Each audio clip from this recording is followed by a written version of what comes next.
Hey guys, what's up? Unrested here, back again, here at the park with my tiny babies. I don't know, can you see any in the background? They've disappeared, they're gone. No, I can see them there off camera. Okay, here today because it's beautiful out. If it gets kind of loud outside, sorry. We got some sirens, some ambulances, some kids yelling in the background, but I'm not going to tell kids at a park to be quiet because it's a park and it's for kids. I want to get into a video today talking about 3 types of gaijin, and these are the types of gaijin that you don't want to be. If you don't know what a gaijin is a person from outside of Japan, so just any foreigner to Japan, someone who's not a nationalized Japanese citizen. That's of course me. Even on a permanent resident visa, I am still considered a gaijin, yes. Some people in the past, I've heard them say, isn't gaijin a racist word? No, not really. It's just a shortened word for gaikokujin, which I guess if you literally translate the kanji associated with that word, it's country outside of Japan, or foreign country. I don't understand how that's racist. I think that's just kind of appropriate. You're outside of Japan. You're from outside of Japan. You weren't born in Japan. Now, of course, my own kids, if people call them that, that would be kind of offensive because they were born within Japan and they are Japanese citizens and they are considered Japanese, even though they are half, which means half Japanese. So, let's get into it. 3 types of gaijin you do not want to be in Japan. I've kind of gone over a little bit of these in the past before with the elitist gaijin and the bitter gaijin. Today I'm going to add the selfish gaijin too. Let's start first with the elitist gaijin. Now the elitist gaijin is someone who's learned a lot about Japan, maybe always been kind of an otaku about Japan, which there is nothing wrong with. If you're crazy about Japan, love Japan, want to research Japan, learn everything you can, learn the language perfectly, hey, good on you. I mean, that's great. You know, go for it. There's nothing against that. But when you use that to consider your status above the status of other gaijin living in Japan or ones who've just gotten to Japan, that's where it becomes a problem. And I see this a lot with either people who've been here a medium amount of time to people who've only come here for a very short amount of time. A lot of times there's this group of people who get here for about maybe 4 years or so. They learn the language pretty decent, as good or better than myself, and they learn a couple niche places around Japan. They get some Japanese friends. They learn a little bit more about Japanese stuff that you wouldn't just casually read on the internet, and they decide that they are an elite Japanese Japanophile and that they know anything and everything about Japan. You can't tell them anything new if you're right off the boat, even if maybe you went to college and studied, you know, Eastern culture your entire degree. And these people will throw it in the other people's face who've just gotten here. They'll be like, oh, well, you don't know how to order this and this yet, or you don't know to go here to get this. And it's just not needed.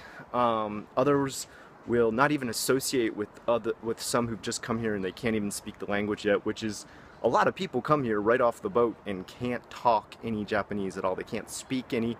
I myself had a very minimal skill. I studied as many books as I could and then realized that it didn't really help much because I had studied Kanto-ben in the books, and when I got to Osaka, they spoke Kansai-ben, and it didn't really help me too much. There was a lot of different ending for the suffixes and stuff for words here. So I had to learn the language almost completely over again.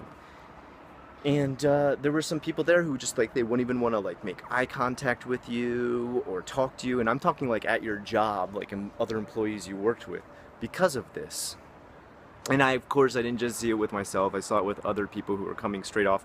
Maybe it'd be their first week. I'd be happy to like introduce myself, talk to them, get them to know the area that we lived in, which was Sakutagawa at the time, and show them different areas. And there'd be guys who'd been there for 4 and 5 years. They'd be like, why do you waste your time? Those guys aren't going to stay long anyway. And it's like, how do you really know? How do you really know what anybody's future in Japan is? How do you know that just because a person got off the boat for the first time and they're kind of not acclimated yet and a bit surprised by everything in Japan, that they're not going to eventually get comfortable with different aspects and live here a long time? I myself wanted to live here 1 year. My friends had come here to Japan and worked for Nova in the past. They had made it 1 year, and my goal was, I bet I can last more than 1 year. Well, here I am almost 10 years later, and I'm still here, and I'm most likely never going home. That was not my initial plan. So I feel like you really shouldn't put anybody into a certain category as far as how long they're going to stay. And even if there is a certain amount of time or set time that they're going to stay, like college students, of course, a lot of the times the money that's keeping them here is the college loan or maybe even grant that they have bringing them over here, or the transfer status that they have from their college, and then they have to go back through no fault of their own, just because money or time or education requires it. Why should we treat them any different for just how long they're going to be here? Why should we treat anybody different for how much or how little Japanese they speak? You know, let everybody learn at their own pace and let everybody learn the way that they want to learn. Some people can read it way better. I myself, I'm really good at memorizing a lot of words. So I have a very big vocabulary, but I can't read very well because I'm not as good at memorizing kanji, whereas some people can read and read and read and barely speak at all. I had one friend who could read technical levels that were just unbelievable with like IT stuff in Japanese, but he could barely speak because he just felt kind of nervous about speaking it, or it was hard for the language to roll off his tongue. I'm not going to think any less of him for that. Of course, you know, when he got to bars and stuff, he felt a little more awkward, and you know, he had more trouble associating with new people, but you know, then that's the time where you could step in and maybe use your skill to help him connect to other people rather than shun them and be like, yeah, my friend over here can't speak any Japanese. I had one friend like this who was constantly going on about other people that he would meet. And at first I just thought like, well, you know, this is something he'll get over. He won't constantly bring this up as a topic of how much people can't speak Japanese. But it just kept lasting and lasting up until like the 8 years that he was here. Eventually he would do this so much, talk so much trash about other people who couldn't speak Japanese on his level, and his level was very good, I can't deny that, but he would talk so much trash about these people who couldn't speak on the same level as him that people started distancing themselves from him more and more, to a point that he was completely alone. He had little to no friends left in Japan. Even I myself started to distance myself just from how much trash he used to talk about so many people, that it was something that felt overly negative to just even hang out with someone who did that much. He ended up so alone that he eventually got into drugs and stuff, and eventually that's what got him kicked out of the country.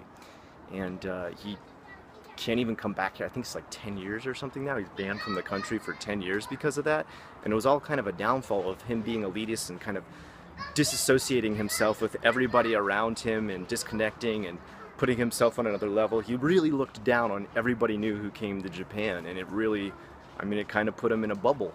I myself, I'm actually kind of happy to help people who come here. If I see people lost, if I see people reading a map, I'll step over and show them around and help them get to a certain area, because that's what Japanese people did for me when I got here, and I thought that was awesome. I was like, wow, that was so awesome, that was so nice, I wish I could be that nice and that awesome, and so I try to do it. I don't know if that's the way it's taken, but I hope it is. The next one is the bitter gaijin. And this is kind of what some of those elitists become when they've been here too long and kind of ostracize themselves by, I guess, shoving others to the side for not being as good at being Japanese as them. The bitter gaijin either are those type of people, or they're the type of people who remain in Japan yet continually begin to hate more and more about Japan. There's many things that are very different. The way things that are done here are very different. There is some ridiculous things. I'm not gonna lie and try to stick up for everything Japan does as being awesome. For example, ATMs closing on holidays is bullshit. You don't pay an ATM to work. An ATM doesn't get tired. So them closing the ATM so you can't get money is just so that they can make some interest off of your money in foreign banks. I mean, we're not stupid. We know how money works. And it's a super big inconvenience. There's other things, like if you go to a restaurant and you ask for an order to be slightly changed, and I'm talking slight, like, hey, can you not put ketchup on my hamburger? And they're like, all the hamburgers have ketchup here. They can't do that. They won't differ at all from the main menu. It'll freak the staff out. They'll just be like, no, we have to, we always put ketchup on the burgers here. We can't do that. So yeah, I understand those can be inconvenient at times. Certain foods you can't get here make some people bitter. I mean, there's a bunch of different aspects. If you go to a bookstore and you look in the English section, the only thing they have is the most popular English books. You can get maybe Harry Potter or Jack London, and that's about it. I get it, those are annoying, but there's people who, I guess, almost embrace those inconveniences to the point of constantly complaining about them and becoming these bitter souls in Japan. The odd part about it is that they continue to remain in Japan. I mean, there might be some reasons as to why they do. For example, some get married and they have kids and they're like, I can only afford to live here with my kids. Maybe if they're American, they can only afford the health care here, which it's much, much cheaper than America. So they're like, yeah, I'm trapped here because this is where I got to get health care from. I understand to a certain extent. I mean, but the thing is, if the reason you're staying here is because of the convenience of something, then that must make that something pretty important if it's keeping you here, which makes it such a convenience that how can you be bitter about all the things that are not perfect? If you go back to your own country, you're just going to run into things that make you bitter there too. No country's perfect, or we would all kind of mold our countries around that model of that country. So getting bitter about the place you live, I feel like it's such a waste of your life. Why not make the best of everything you have rather than become bitter about it? And last but not least, the selfish gaijin. Now, these are gaijin, I guess, maybe they would probably be selfish anywhere they were in the world.